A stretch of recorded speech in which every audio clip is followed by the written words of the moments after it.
Hello everyone, this is FIDE Master Victor Neustroev. Today we are doing our next workshop, and today's workshop is devoted to a very important topic. It is called the role of the center in the opening. I'm going to explain why it's so important a little later. Just let's wait for more people to join. Can you please let me know if everything is okay with video and sound quality? Okay, it seems that everything works. Okay, so if you attend this workshop for the first time and you didn't participate at our previous events last Sundays, then please introduce yourself a little. For example, which country you're from and what's your ELO.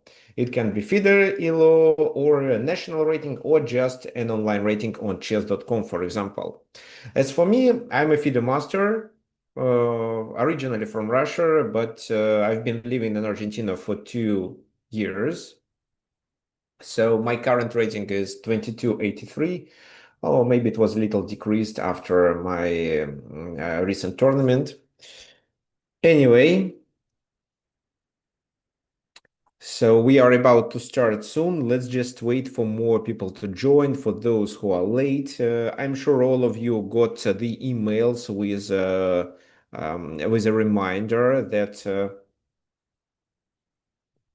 that the workshop starts. Well, last one was sent on Saturday, explaining that the workshop will be in 24 hours, and one was 50 minutes before we started.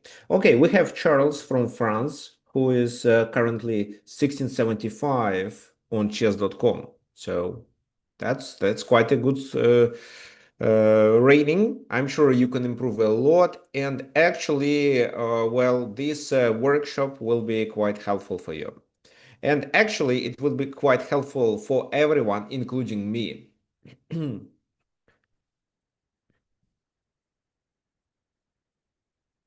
So why so? Because I try to at this event, I'll try to make a more formal explanation why the center is important. So you, of course, know it, and you know that starting fighting for the center from the first move is crucial for a chess game, and very often guarantees that your well, once you get the center control, your game goes under your scenario, so the scenario that you prepared, and you create threats forcing your opponent to defend.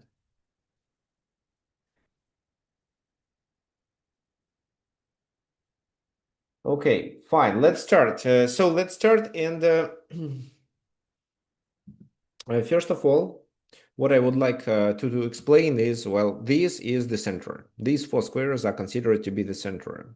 If we add a few squares more, like f4, f5, c4, c5, we can call it an extended center. Okay, so there is also a new member, a team from Nigeria with more than 1900. Great. Okay, so I'm reading both comments, the ones that you sent here in chat in Zoom, as well as the ones on YouTube. There is a stream on YouTube, and there will be a recording of this event that I'm going to send you tomorrow. Okay, let's continue. So, and it's a common knowledge that having the central control allows one of the players to take advantage of that. How? Well, there are many strategies, but first of all, what you should know is that there are several ways of how to get the control over the center. For example, you can bring pawns to e4 and d4, and this is how you control the center. The second thing is that you can control the center with your pawns and pieces. Well, it happens in many Sicilian lines. As well as it is important to estimate a potential influence of your pieces and pawns on the center. For example, let's say there are no pawns in the center, or maybe there is one, but the enemy pieces are attacking the central squares with their pieces. So let's say they have like this, knight c6, and the bishop on g7. They control these squares. They cover a d5 with the pawn on e6. And you, let's say, have a pawn on e4, and you cannot take control over d4 and d5. That will be quite unfavorable for you. So 3 ways of how to get the center control. It's not just about locating your pawns in the center. It's more about attacking the central squares with your pieces and pawns. How to fight for the center? Well, we know that advancing pawns like e4, d4, this is one feature, and this happens in many openings. For example, e4, well, here, Alec defense. Then you play c4 and you have a domination in the center. And the other player who lost the fight for the central control then starts undermining with such moves like d6.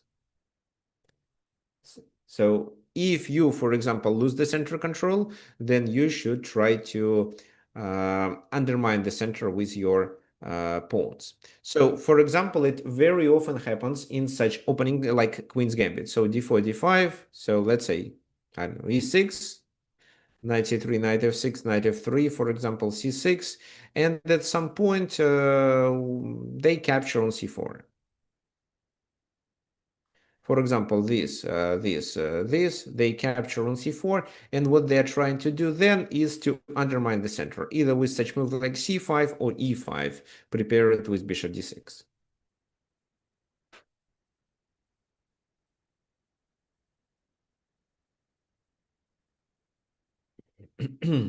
Okay, what else you can do to get the center control? Well, you can sacrifice a pawn, like it happens, for example, in this opening. So c5, well, c5 controls the d4, and people play wing gambit. I'm not a big fan of doing wing gambit, but for example, you can play Evans gambit. Bishop c4, bishop c5, you sacrifice, and the idea of this move is not only to attract the bishop, but to quickly play d4 and get the central control at the cost of a pawn. So sacrificing the edge pawn in order to get 2 pawns in the center, such a strategy deserves attention, and we are going to talk about it in our workshop. There is an example of such a game that I prepared for you. What else? You can also attack pieces that control the center. So, for example, there are enemy pieces. There is a knight on c6, like it is in Ruy Lopez, and you are trying to liquidate it and get a better center control at some lines.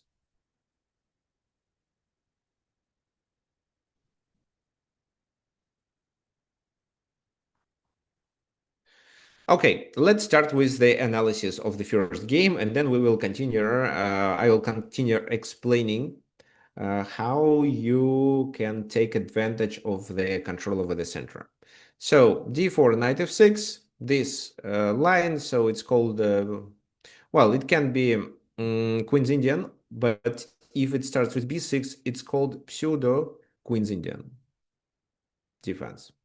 Knight f3, so b6 was played, e3 now, bishop b7, bishop d3, and white chooses to play a very solid strategy. Of course, they can play in a different way, they can have the pawn on c4 already, but they chose this setup, having in mind that in future they will play e4, and with this move they are preparing for that. For example, let's say doing e4 right away leads to this, and this.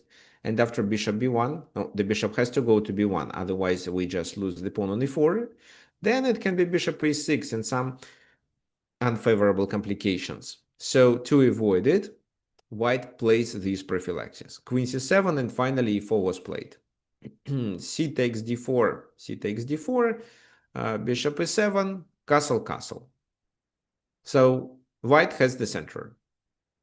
I'm sure many of you at least several times get such a position with 2 pawns in the center. What do you think? How can we take advantage of that?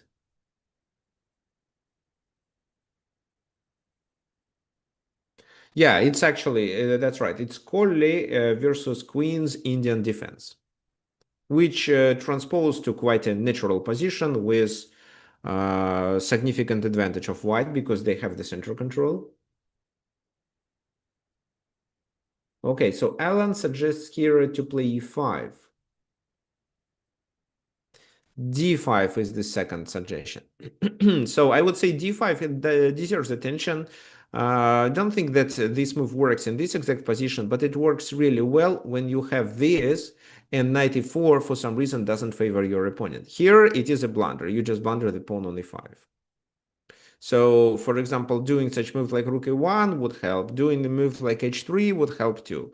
But white actually overestimated their position and they played this. What's wrong with b4? Who can tell me? It's not such a serious mistake.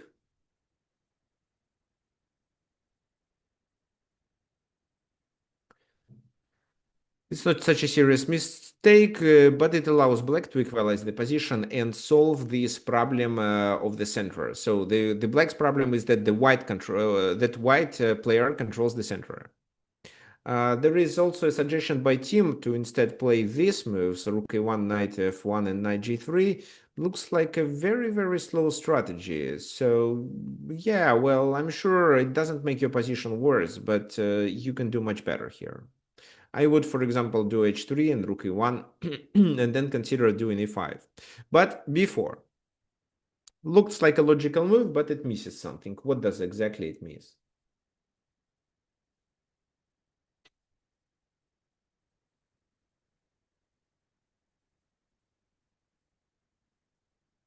So Alan thinks that it weakens the control over the C file and it gives up such squares like C3 and C4.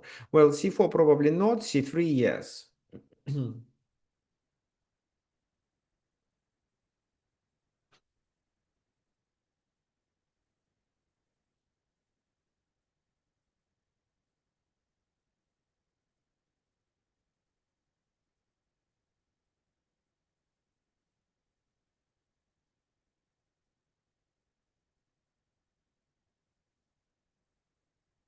Attack the center with D5. Well, so black should attack the center with D5. Looks interesting, but what about E5 move? Because knight E4 doesn't look like a good move. It's a pawn sacrifice.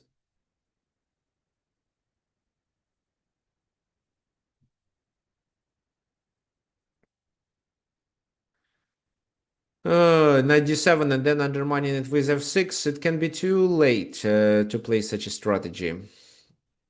So how can I parry it? Well, okay. Let me start with this move because at least it prevents f6. I'll capture in passant, and on the next move I'll capture the pawn on e6 for free. So then I'm going to play this strategy and maybe even f4. I shouldn't blunder on d4, so bishop b2 and maybe rook c1 are required to be played too.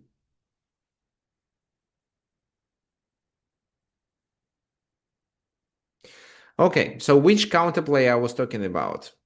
This. How does it work? Okay, so it doesn't work right away, right? Because after this, there is such a move like knight to b3, knight 2 to b3, which defends everything. But if instead you include a5, which is likely to provoke b5, then knight d4 works. Because by the end of this line, there is a4, and black wins a piece back, simplifying the position because there is no pawn on d4. White no longer has such a domination in the center that they had before. So this is what they missed. So b4 was a very responsible move, and they had to figure out this combination. I'm not sure if I would find it. So anyway, black didn't notice it. They played rook c8, bishop b2, and there is no such a combination anymore. And d6. Well, rook c1 was played. Queen b8 to escape from a pin. Otherwise, we would take advantage of that by doing b5 or d5. Queen e2, rook e8, knight b3, and bishop f8 was played. So the idea is to do a fiancetta, but too late. It's too late because white now can convert their domination in the center. I have a student who doesn't really uh, value the center, and he can hardly evaluate who controls the center and who doesn't. So I'm sure for the vast majorities, it's obvious that white has a better center control. And white can later take advantage of it. Let me ask you, how do you understand it? So why white is better here? Yeah, I mean, white has a better center control. Why? How do you detect it?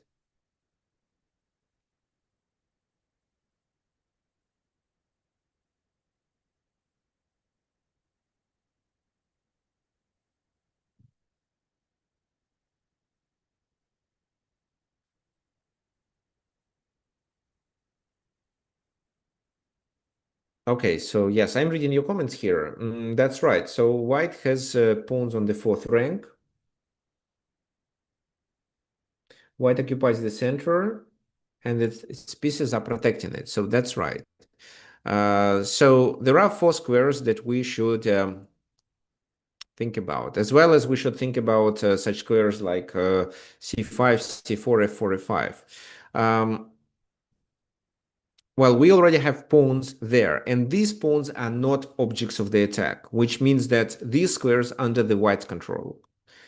Also, these pawns attack these two squares, preventing the black pieces from maneuvering. For example, there is no knight d5, there is no knight e5, and the pawn move is also a responsible decision, after which d5 and the enemy pieces has to go back. So that's why we cannot say that black fully controls these two squares. He attacks it, but we attack them too with our pawns. So there is a fight for these four squares. But these two only belong to us. This also belongs to white. The f4 is likely to be our under control, the white's control, because there is always a possibility of g3 and we prevent the enemy pieces invasion. So this is how you detect that you have a better center control. If, let's say, your pawns here were more objects of the attack, for example, how can it be? Let's slightly change the position. So like that. Let's remove the knight, maybe this bishop, and this bishop. So if you had this position, and yes, you have the pawns in the center, but they are under attack and you can hardly defend them, then you're in trouble. So this is where we would say that black has a better center control because there is a problem of the e4 square. This pawn cannot be protected. The d4 is under attack. It can be exchanged. Maybe you can win the pawn there, but most likely you win the pawn on e5. And this is a real problem. Even if you could have a chance to defend it, it wouldn't work so well because of a long-term pressure on the position of this pawn on e4.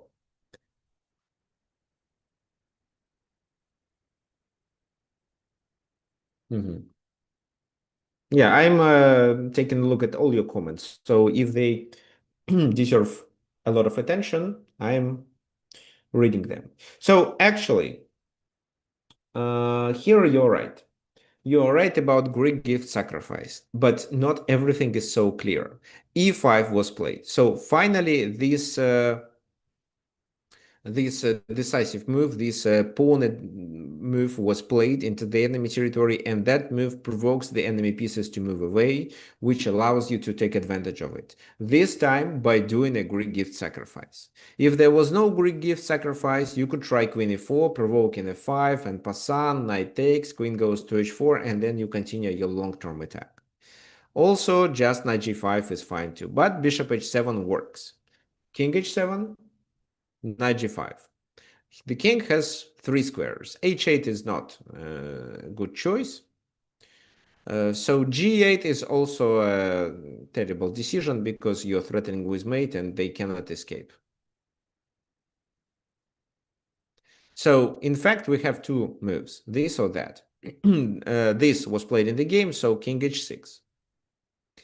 How to continue the attack? Because typically we eliminate such a move because there is always a bishop and we have tons of discovered attacks with our knight, which guarantees us a win of a piece back, and then we continue the attack anyway.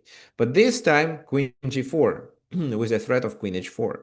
For example, d takes e5, d takes e5. Well, this is hanging too, actually.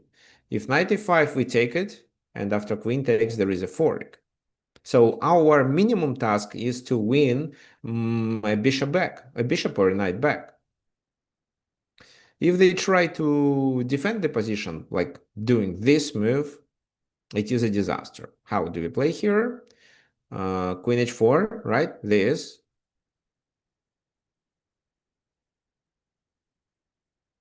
And then it seems to me the simplest way is just to continue with f4. I don't see any defense against queen h7. Fine. So king h6 is a wrong move. King g6 move. Those of you who did attend my webinar, which was devoted to a Greek gift sacrifice, probably know how to play here.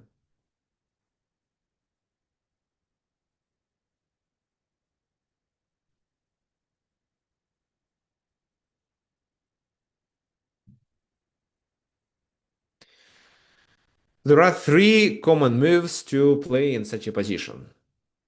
There is queen g4, there is h4, and there is an attack through this diagonal. Usually, if we choose, queen d3 becomes a better move. Maybe in this position, queen e4 looks good, but these are 3 moves to consider and to choose which one is better. In this exact position, because we don't have a bishop here, actually none of them is better. Queen g4 was played in the game, but that was already inaccuracy. Instead, it can be h4 or even better queen e4. King g5 and rook c3. So if knight takes c3, you can bring the bishop to the attack and deliver a checkmate quickly.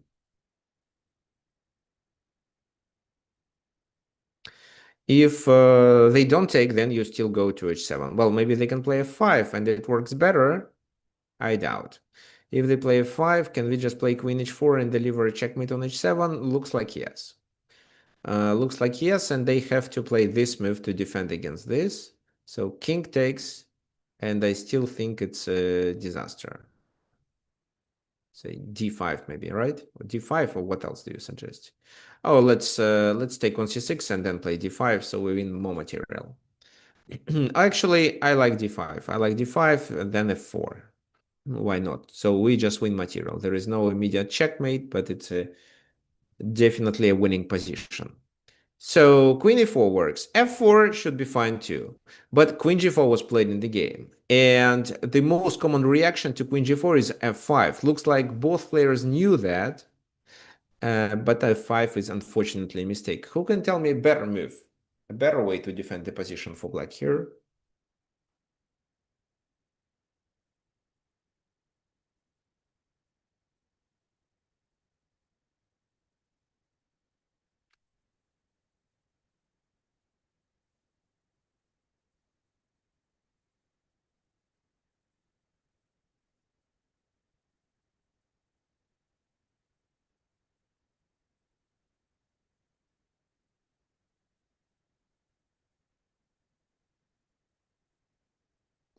Okay, fine.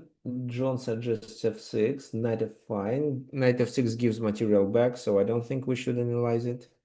f5 was played in the game. We will go. Okay, Liliana also suggests f5. Okay, it's f6 actually. Why it's f6? Because it chases the knight away. Well, typically knight e6 wins the queen when the queen is here or on c7. But this time the queen is too far and f6 deserves attention. So what should we do? Knight e6, but then he escapes. f4 is the best move. But then it's knight e3. You have to move the queen, threatening with mate at the same time. But f takes g5. F takes g5, and this position is a bit unclear. You can take there, but the king takes there, here, here, and looks like you don't have enough material to checkmate, and the game is likely to continue for a few moves before one of the players makes a mistake. So f6. But it's very hard to find such a move if everyone knows that f5 is a common way to defend. Queen h4, threatening queen h7. What they had to do in this position is knight f6, similar to one of the lines that I explained. So, and then it's over. So what happens if they don't play such a move? Let's say they play this. Then queen h7, king goes there. And in this position, just what? Let's deliver a check. If the king goes there, this will lead to checkmate. Let me show you. This.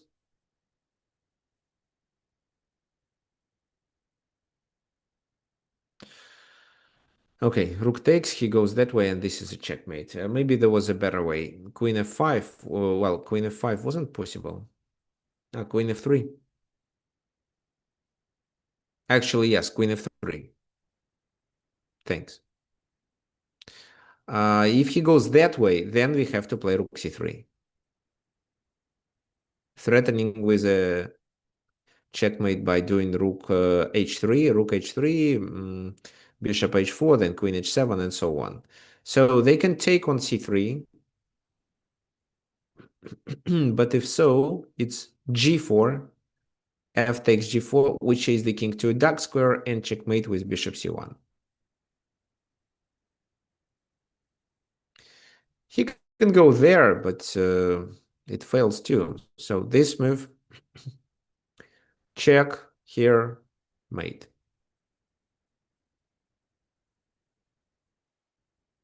So he has to sacrifice material. Well, maybe d takes e5 was a possibility, but he does this move.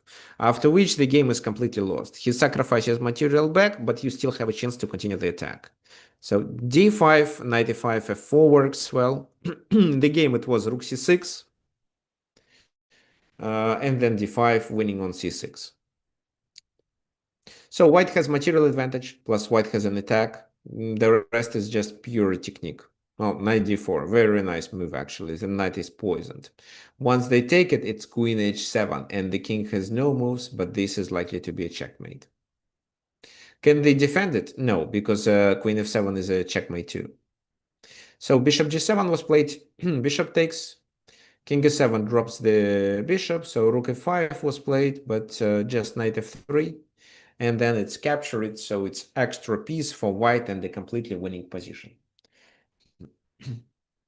So what did happen in this game?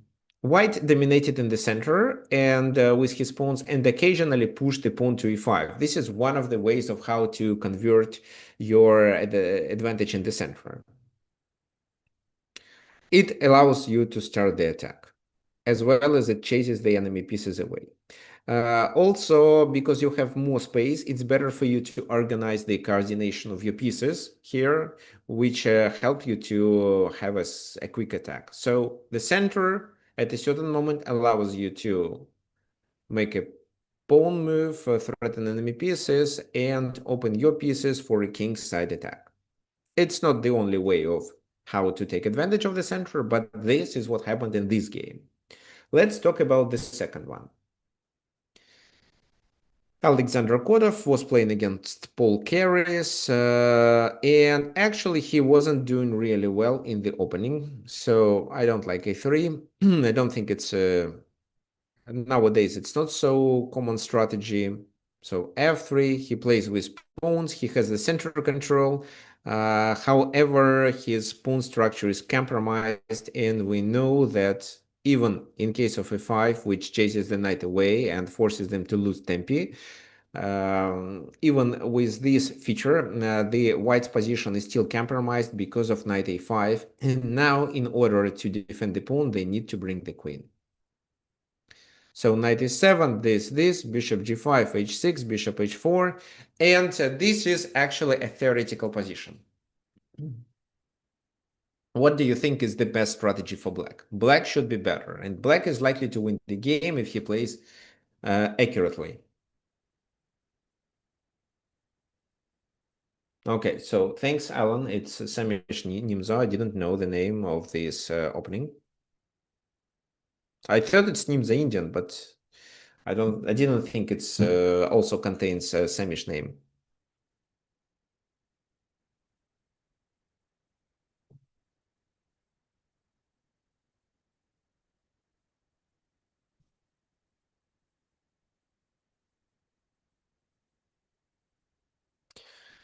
Manish suggests to play d5, then suggests to play rook c8 and c5. Logical. Rook c8 and c5 is logical. D5 was played in the game, so we are going to talk about it later. Black should play c5, at least not now. After rook c8, yes, it's possible. Right now, I'm not sure. Because if you play it right now, they take, and then what? Your queen is overloaded. So you have to continue with g5, but g5 is likely to create weaknesses in your position. Because if you do this, then after bishop e7, you lose your knight on the edge.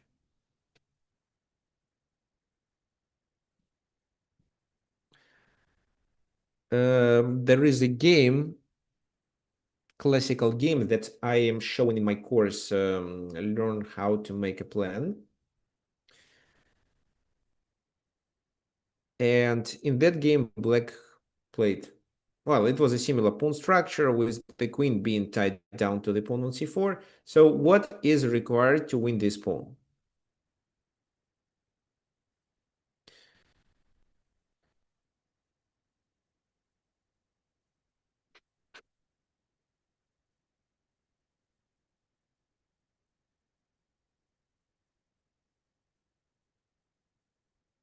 Well, yes, d5 was played in the game. We are going to talk about this move, but actually, Paul Keres didn't play well.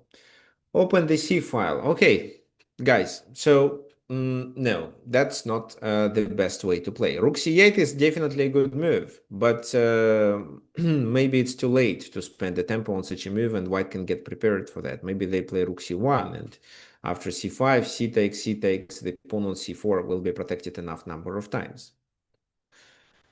It's d6. Looks weird. What for? Because we are going to attack this. Well, obviously, if they take, the c-pawn becomes weak. But the key idea of such a move is to play queen e8 and trade the queens off.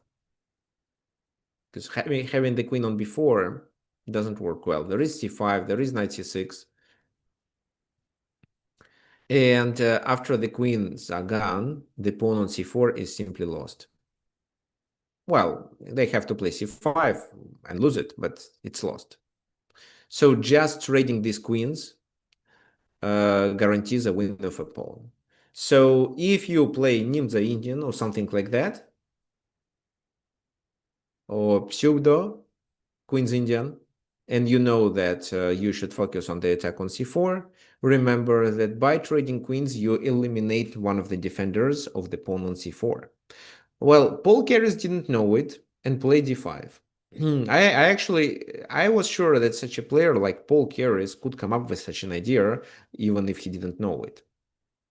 So this was played. Bishop b1, giving up a pawn. So g5 was played. Maybe actually bishop c4. Well, knight c4 is not playable, but bishop c4 is.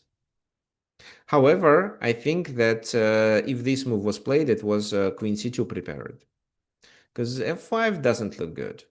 The knight cannot move. g6, probably, but the queen side is weakened, so maybe they can play this. Maybe they can start with bishop f4 and then this, and using the h-pawn.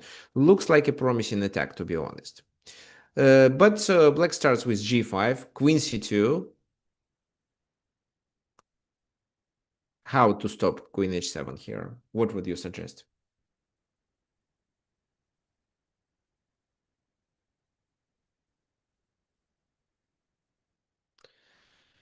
Knight g6 looks like a logical move, but it is a serious mistake, which Paul Keres overlooked.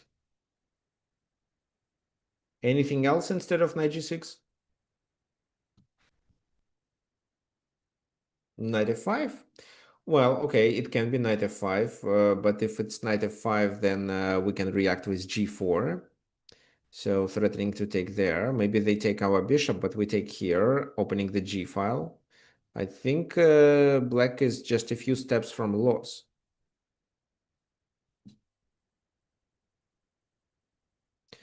So f5.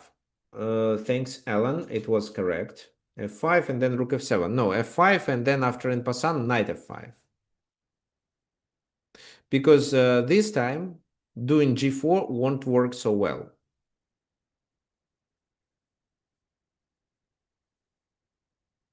So why so? For example, this. Well, actually, let's take this, and this looks okay. So queen e6, this is a check, and there will be rook f7 to defend finally. Mhm. So rook g1, king h8, and yes, because there is no pawn, it's easier to defend h7. But it was knight g6. So which tactical strike did black miss? What do you think? Let's find it.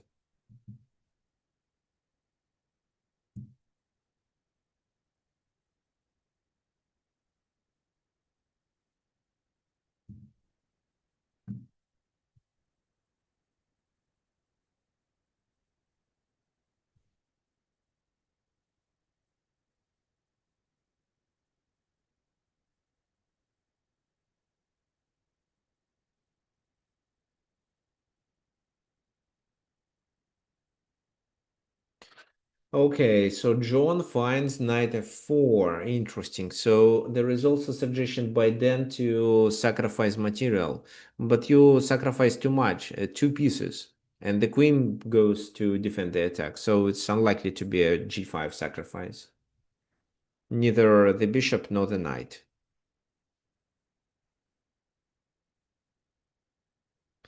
Okay, so it's knight f4, and it's actually a very paradoxical move.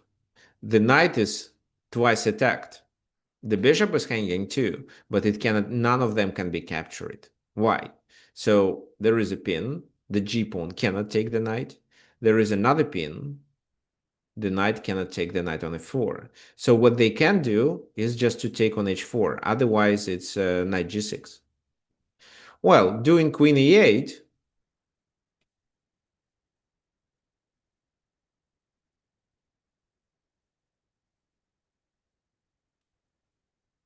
Doing queen e8 leads to knight h5, and these are even more serious problems. Well, queen d7, then you can just take on g6. Maybe knight h5 still is a better move. So king h8, let's say.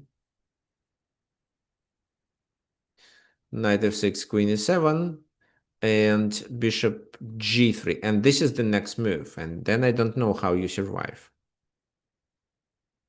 Because if you don't take this pawn, which you definitely shouldn't do because you open the file and I capture on h6, then my next move is this, and checkmate on h7 is coming. Okay, so, well, king g7. Yeah, king g7, but then I still open the h file. Or play h5 and still invade with my queen to h7. So g takes h4 was played. Knight g6, capturing leads to mate. Okay, fine, fine. Let's talk about that line. Queen d7, knight h5, king h8, knight f6, queen e7, bishop g3, king g7, and then I play h4 move. So you suggest rook h8.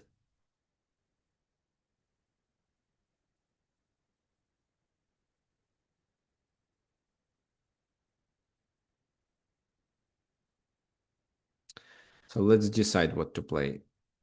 Okay, so let me improve it. Knight h5 check, king h8, and then I play this. I think it works better.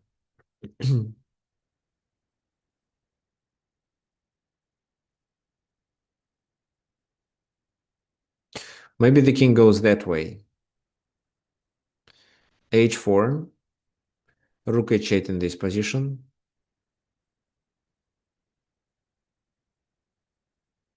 This, well, okay, so still we reach this position, but it should be completely winning. How can I play? F4, opening the position further.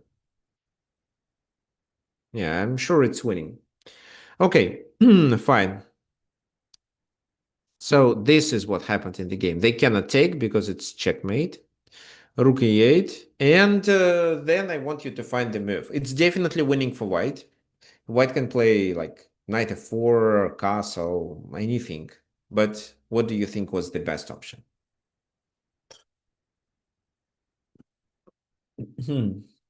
Knight e7. Well, knight e7 may lead to a checkmate if the knight is captured. But what is not? What if not? What if, for example, after knight e7 they just move the king? Then the knight is trapped, but the king escapes. So knight e7 is a mistake. It's knight h8, attack in f7. So obviously he is poisoned. And they need to defend, they cannot stop queen h7, so what they need is to defend f7.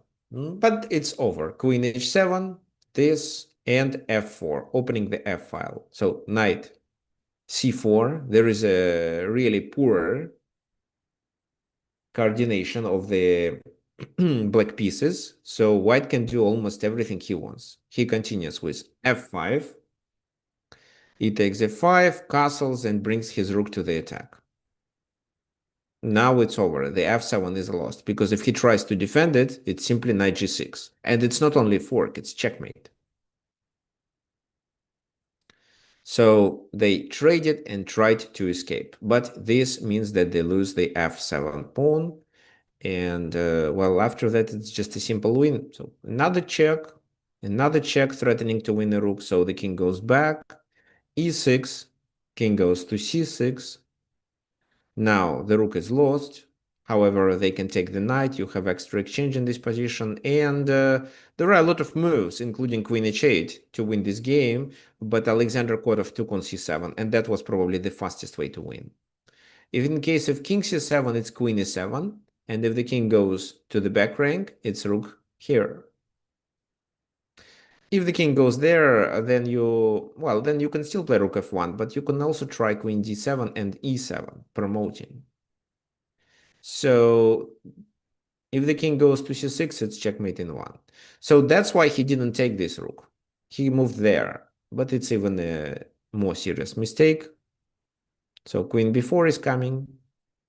He played a5, queen d7, he goes there, and after rook b1, he simply resigned. Why? Well, because of this. And then queen b5, queen b6. Actually, queen b5 is already checkmate.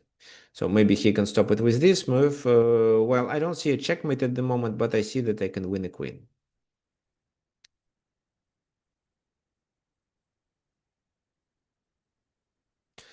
That's it. Okay, so those of you who did join us recently, especially Brian, what are we talking about today? Today, we're talking about the role of the center in the opening stage of the game. So we did analyze one game before. This is the second game, and here white defended the pawn on c4. They also had some pawns in the center, which provided them with a better center control. However, black could accurately undermine, trade queens, and capture the pawn on c4, getting a favorable position, but they missed it. Instead, they fight it for the center with d5 move, and having such a center, especially the pawn on e5, allowed white to initiate the attack on the king side with by means of tactical ideas, like knight f4, for example. After which, white pieces were able to invade the enemy camp and checkmate the king. So white took advantage of these pieces' poor placement. Black didn't play d6 in time and didn't get these pieces back to the game at the right moment. And as a result, they didn't have enough defensive resources. The third game I prepared is really nice because there was the opening which didn't have a title. So knight f3, knight f6, g3. Well, looks like King's Indian attack, right? So d3, then e4, so on. This is the plan. But Black wanted to parry it. He played b5. So they don't fight for the center, neither white nor black. And they were not amateurs. I don't know who was Valery Loginov playing with white pieces, but I definitely know who is Konstantin Sakaev. So he's several times Russian champion. He's Olympic champion and the coach of Russian Olympic team. So he is quite a strong grandmaster and a strong coach. But b5, kind of a novelty. Well, I also play such an opening against against Reti, for example, this before, and I play g5. This allows me to fight for the center and have 2 pawns in the center and gain tempi on my development. That's why it's quite common, but then by means of a side pawn sacrifice, you get the center control. So what did happen in the game after b5? Knight a3. Attacking it. a6, but the knight is restricted. c4, he starts fighting. However, there is an exchange of these pawns, so it's not really a move that allows white to fight for the center. What would I play in this position? I would continue with e6. For example, c takes b5, a takes b5, oops, bishop takes a3 first, then a takes b5, and so here the number of pawns is equal. I ruin the enemy pawns, the bishop goes to b7, should be fine for black. But Sakaev plays more aggressively, even e5. And b3 was played. So why b3? What did he prepare for knight e5? Who can tell me?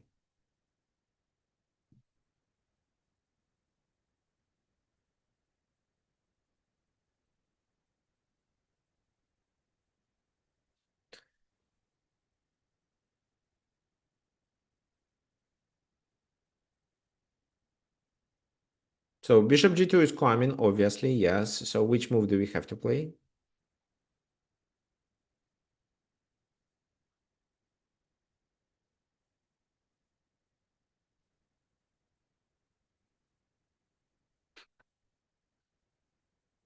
Okay, then suggest bishop a3, pawn takes a3, queen e7, let's say bishop b2.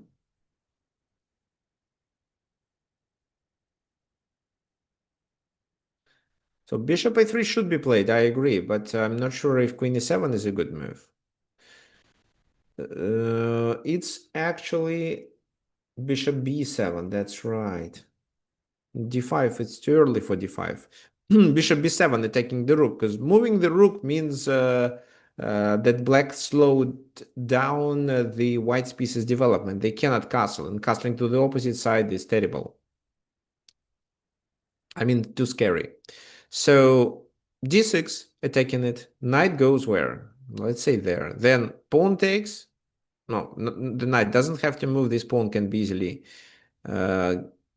get back with queen c4. And then c5, trying to play castle in d5.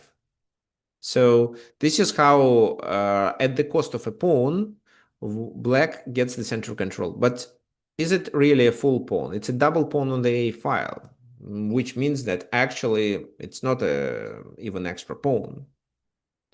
So technically it is, but it doesn't affect the position.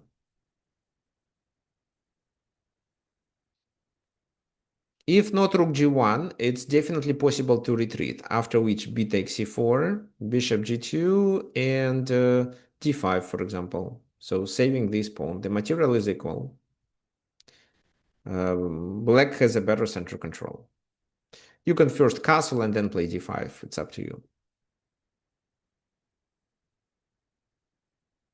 So that was the concept. But b3 was played. e4. So this is how we take advantage of the center control. We attack enemy pieces and force them to move to unpleasant positions. So after knight e5, for example, d6, and the knight has no squares. Knight d4 is better, probably, but it allows us to play c5 and gain another tempo. That's why the knight goes to h4. It's not trapped there. He has these two squares. Bishop c5, developing pieces. This can be played. But for this, I think that Sakaev prepared queen e7. Queen e7, knight f5, queen f8 is okay. This is under attack. He has to move, but then it's 8x b5. And this one is likely to move soon too.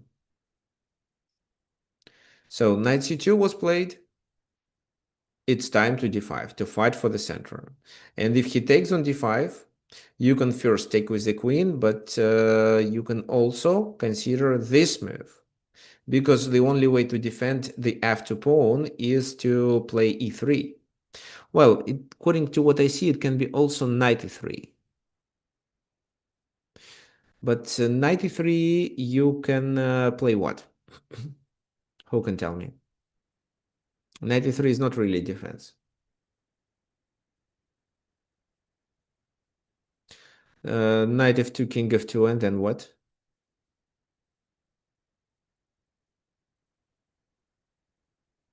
Queen f6. No, yeah, it works. It provides black with significant advantage. But what about this move right away? So threatening mate, threatening the rook. He can take on g4. Okay, bishop takes g4. Still threatening mate, threatening rook. d4, fine. Bishop d4, threatening mate, threatening rook. So looks like we win a rook. So e3 is a must, and then just bishop e7 attacking there. This guy moves back, and you can, for example, continue with this move. 95. Looks really Why good. not queen f6 again, and not bishop e7, right? After the knight goes to g4, he plays e3, right? Now he's Uh, still, oh, he's still, yeah, okay, okay. so here e3, I But thought if he still you had the mate threat and the threat on the rook, right? in this position, well, Yeah. no, Oh, no, the rook's covered. the rook's is covered. So if he Okay. moves the knight, it's not. Yeah, thank you. Okay. So d5. What was played? Oh, d4. En passant, queen takes d3 and knight c6. So black has better development and better center control. Here they better continue the development and castle to the king side as soon as possible, but they took. Well, taking back probably means that bishop g2, so the two knights are the objects of the attack. That's why knight a5. And black made a significant mistake and lost the game. So, what would you suggest for black? The queen doesn't really have many squares to move to. Where would you play?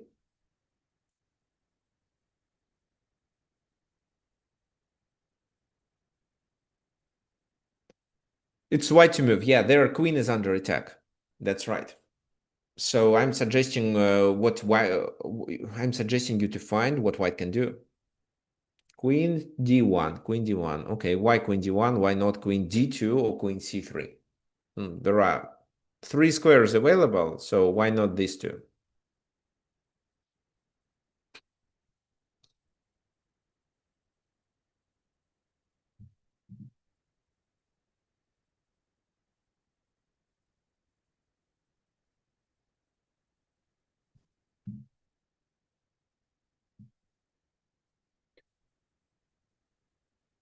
Queen c3 attacks two pieces. This is exactly what happened in the game.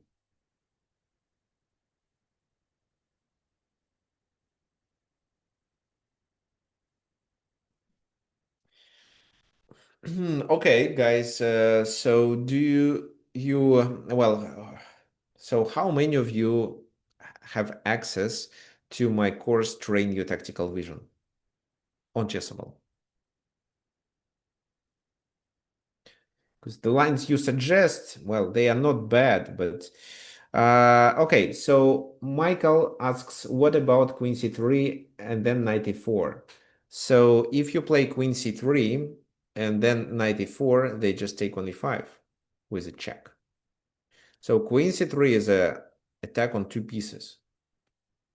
Yeah, okay, John, I don't know if you have access, but it seems to me that you are good with tactics. Oh, Liliana, thanks, you are correct too. So this means that the queen cannot go to c3.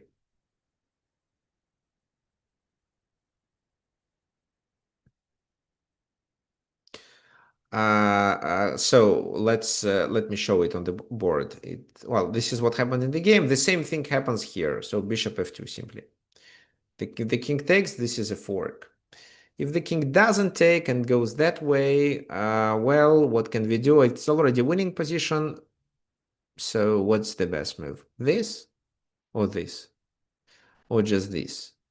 To play knight f4 and knight f2 fork. A lot of options, you can choose yourself. Fine.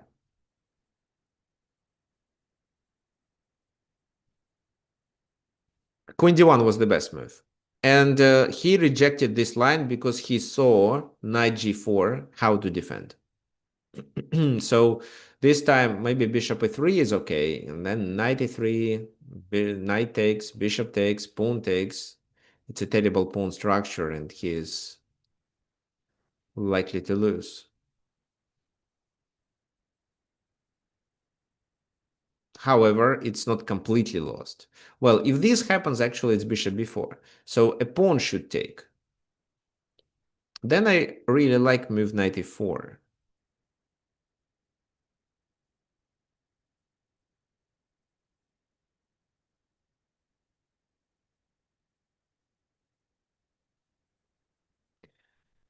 Yeah, I really like this move with queen f6 ideas, so should be completely winning. What happens in case if they play e3? In case if they play e3, we start with this. Knight goes to f3, and then we play this, winning here.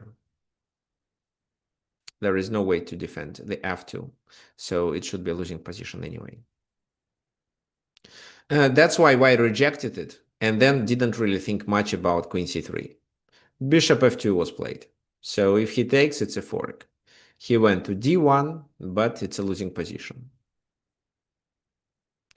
Bishop d2, knight a4, and the game is over. He can move to a5, but it can be almost anything, including bishop b6. Vacating the square for the knight, this is one feature. The second feature is just to get rid of the queen and play this. So for example, queen goes there. I think it's possible to play a5 just. If the queen moves away from the defense, you can capture on d2. If they try knight e3, well, bishop e3. So this time, by doing such move like e5, black tried to fight for the center in a gambit way, at the cost of a pawn. But this pawn sacrifice allowed black not only to get better center control, but quickly activate pieces, for example, that way, and then play for a win. White reacted with b3, and black took advantage of the central control by chasing the enemy pieces away and by grabbing more space to get better coordination of his pieces. So the central control also allows you to have space, which means easier coordination of your pieces, either communication between them, and you can deliver one piece from one side to the other side much quicker than your opponent can do it. That's why the engines often value the space advantage. Okay, fine, let's continue. I have the last game to present. It's the game between Nicolas Spiridonov and Garry Kasparov. So these are early years of Garry Kasparov. He was under 2600. However, before we continue, let me remind you that our workshops are absolutely free. However, if you enjoy this content, if you want, you can support me. I would really appreciate any support. For example, you can do it using PayPal by clicking on this button. I'm going to send you the link and explain how it works. You click on the button, you enter the amount that you want to donate, let's say $10, for example. Then you click on this PayPal button and a new pop-up window appears, letting you enter your PayPal account, after which you can send money directly to my account. The second feature is to do it through Wise. There is a special link. If you have an account in Wise, you can do it through Wise. Also, I mentioned my course, Train Your Tactical Vision.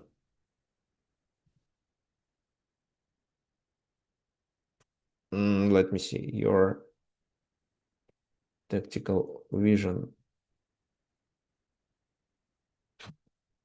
Yeah, this one.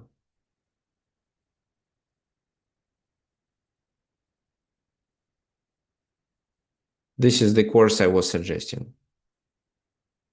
It's not on sale now, so anyway, it can be on sale soon. So this is the link for you. Well, that really helps to improve your tactical skills. If you have time and money, my recommendation is to work on it. Fine, let's now continue with our original plan. And our original plan is to continue talking about the role of the center. And so here it seems that white has some small advantage due to more space. So both bishops are restricted.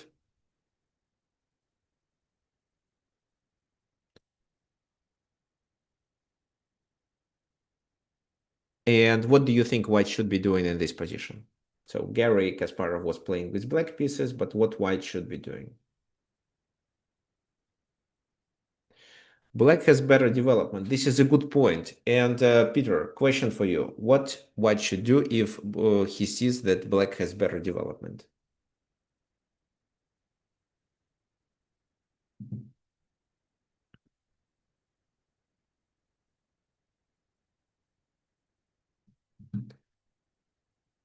Okay, so develop quickly and keep the center closed. Good point. That's right. Okay, so Brian suggests bishop d3 and castle. Manish suggests h4, h5, which is quite risky because of no center development.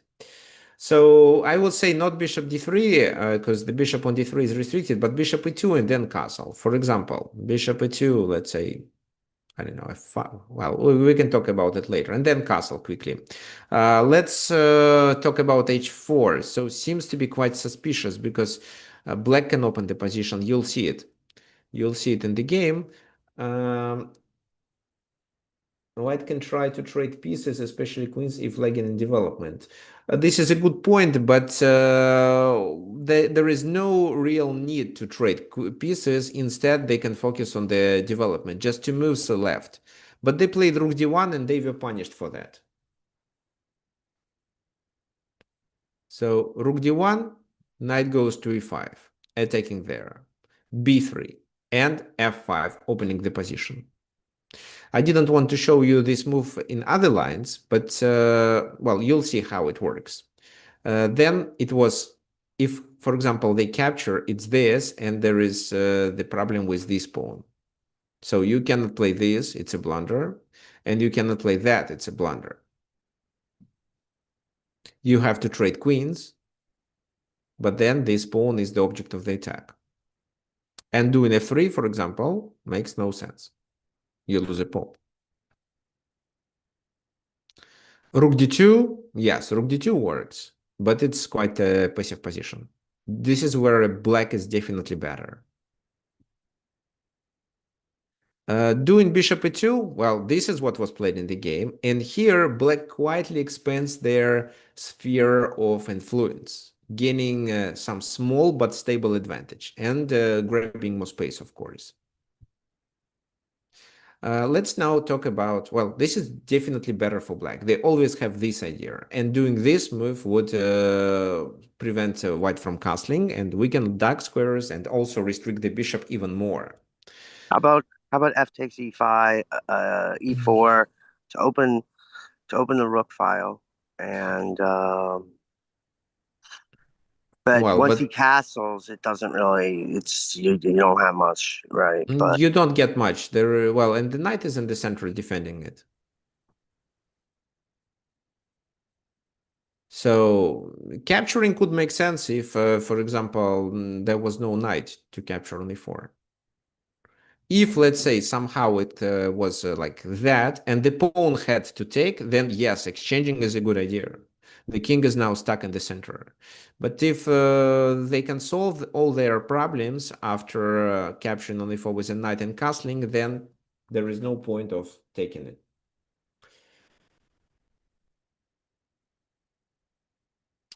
Fine, let's continue. So, f4 was played. But before we proceed with this line, let me show you what happens in case of bishop e2. It's f5, e takes, rook takes, and castle simply. And now f2 is not such a weakness. Let's say queen d4, trading queens and bringing the knight to the attack. But rook a d1, queen takes, rook takes. It's, well, it's very slightly better for white. f2 is not under attack. f3 can be played at any moment. The knight can go to e4 or to d5, for example. As for h4, then still f5.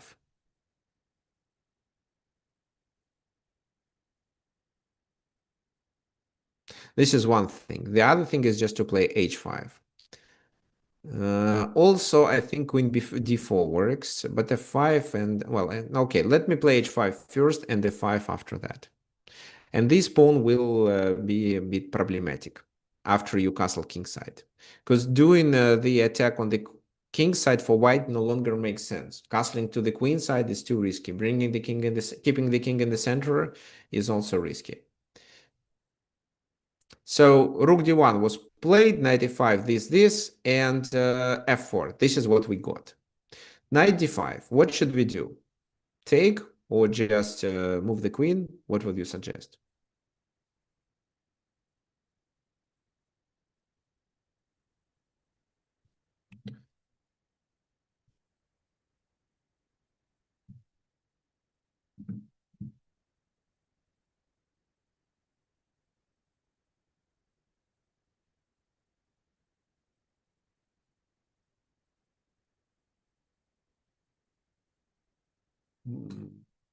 Bishop takes knight.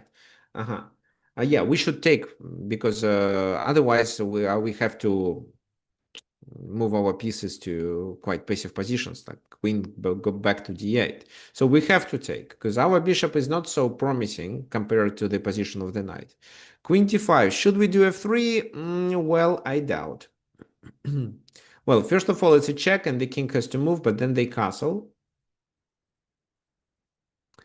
And should we play f3? So this is the biggest question.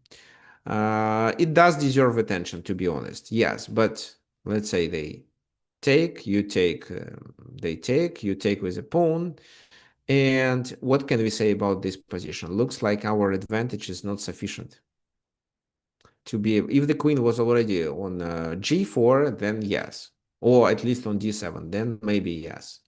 But here, I don't think so. How they can continue? Well, I like queen e6 move. I like e5 move. I like rook d3 move.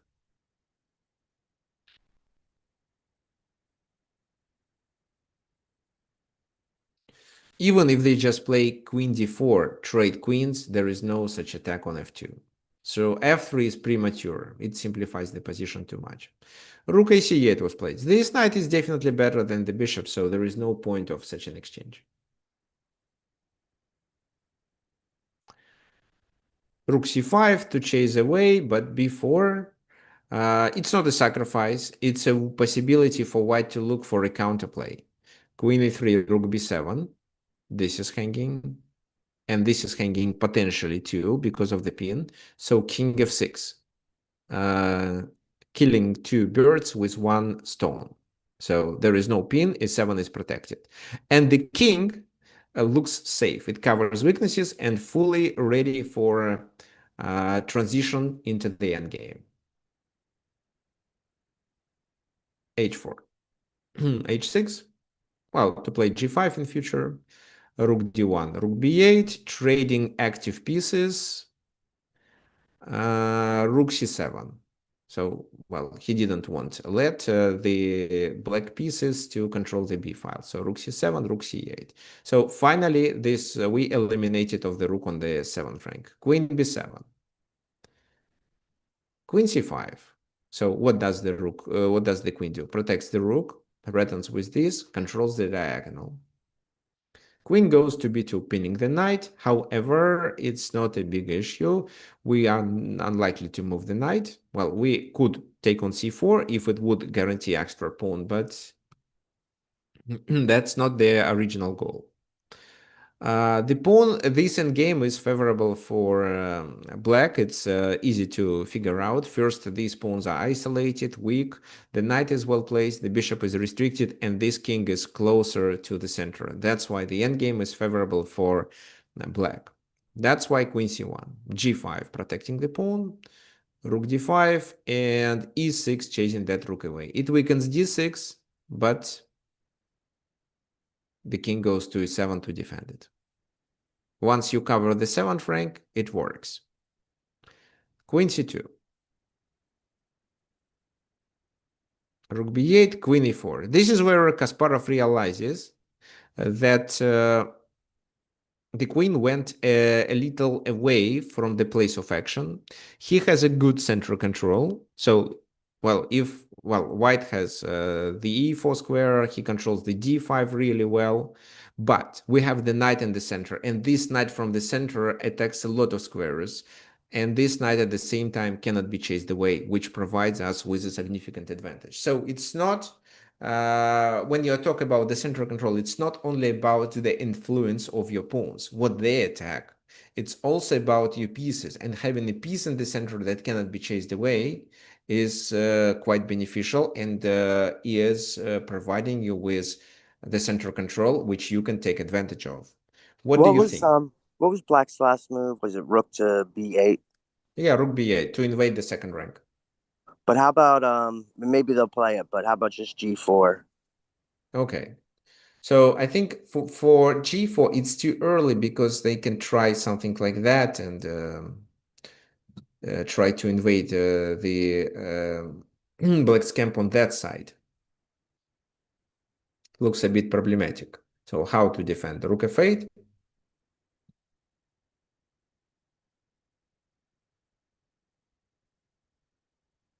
Rook f8, maybe queen d4, just trading them. Also a4, e5 is a potential threat.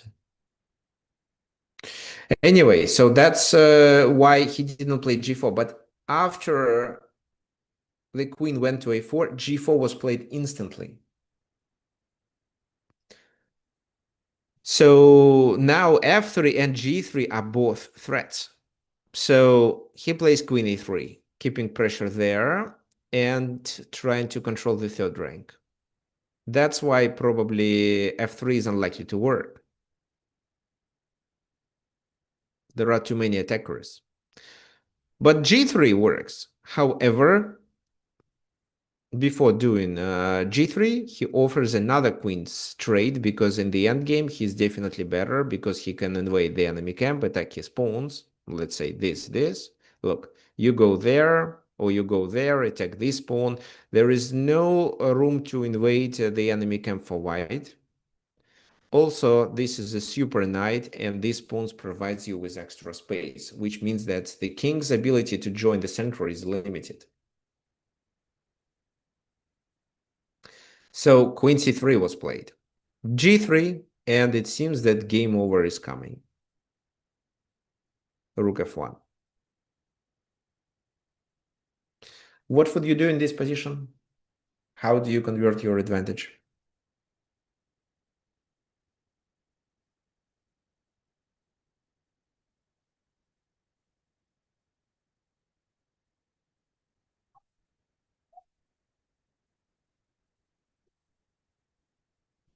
Brian suggests rook b4 to win the pawn on c4, I guess. Isabella suggests g takes f2. What for? Rook h8 by Dan. Dan, are you going to deliver a checkmate? But then you have to transfer your queen to the AH file, but how? So maybe Dan wants something like a rook h8, rook h1, sorry, and then queen f2, but I don't see a clear advantage then. Okay, so John again suggests a proper decision, solution. No, no, you cannot play d5 here, you lose on a5. So John suggests g takes f2, rook takes f2, and now rook b1. Well, the king cannot move. He has to defend the rook. The rook is pinned, so bishop f1 is the only move, and then just queen e3. Again, the endgame is winning because of the way black's pieces activity. Knight g4 was, well, knight g4 fails. There is queen g7.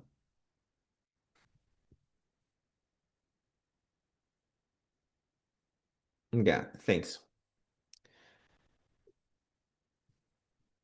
Well, if I'm making pauses, this is only because I'm checking private chats. So your suggestions that you are sending to me.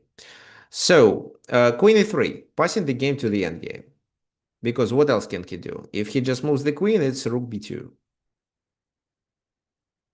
And or knight g3 or knight d3 if the queen goes away from that diagonal. Well, queen a5 is the only way to play, but rook b2 and after queen c7 check, it's just this, knight d7 and the rook is lost. That's why he decided to trade queens. Then the rook has to move. Peter, did you want to say anything? No? Okay, fine. No, I just wanted to go down this variation, the take variation. Go ahead. So then what happens? The rook has to go to on the second rank. So rook e2, rook c2, 2 squares. Otherwise, you just push it e2. So it was rook c2 played, but if this move, well, this is not what was played in the game. I think it's just knight c4. And you are threatening with knight d2, which they cannot avoid. So that's why rook c2. But rook c2 loses too, because of what?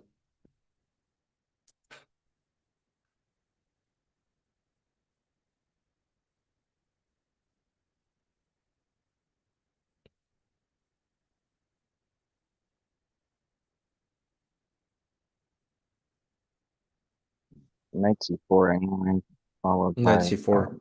e2. Yeah, that's absolutely right. Knight c4 anyway. Knight d2 is coming, so he has to take it. The bishop is pinned, so rook takes, and after a2, it's game over.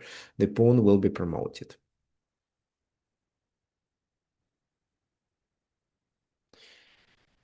Okay, thanks. So look at this center again. The knight on e5. Well, look at this position again. So the center is not only about the presence of the pawns there and not about how many squares do the pawns control. It's also about how your pieces influence the center.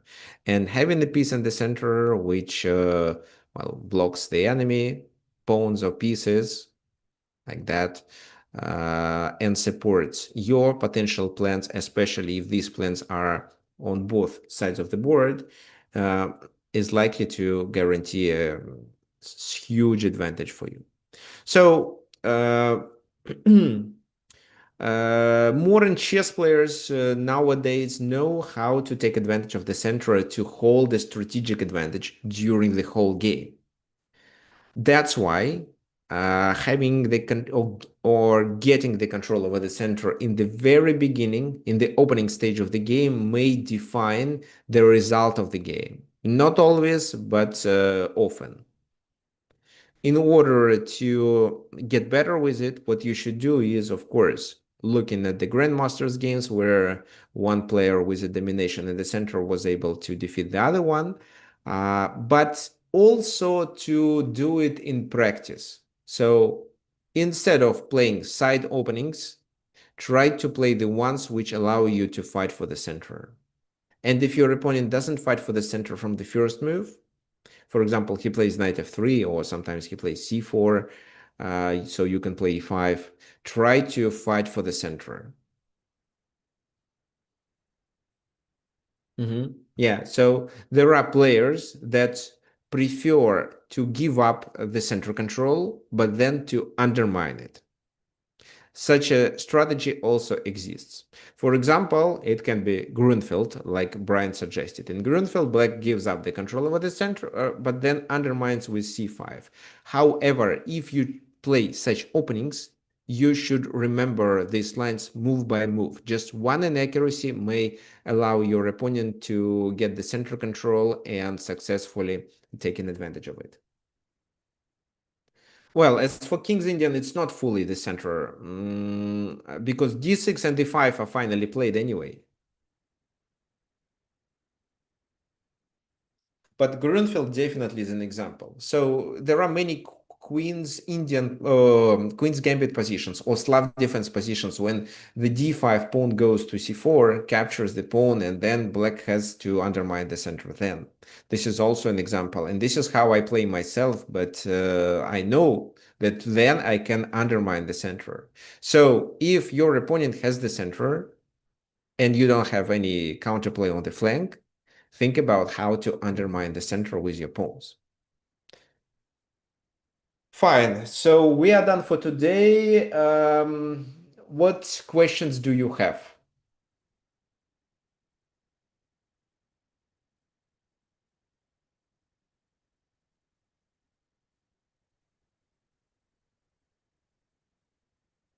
If there are no questions, we are finishing our event, and then let's meet next Sunday, same time. If you have any questions or you're looking for coaching, message me at tricksofchess@gmail.com. Why did you recommend the Grunfeld? Okay. Well, Grunfeld is quite modern, quite competitive.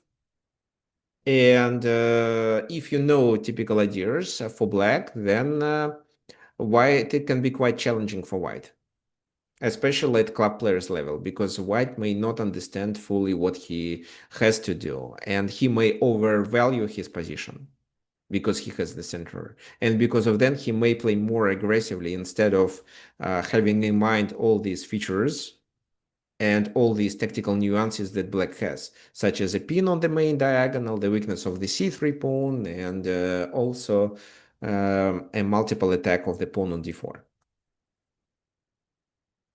So accuracy is required from white in Grunfeld. And that's why at club players level, you can take advantage of that. Okay, fine. So thank you for joining, and see everyone next Sunday. Bye-bye.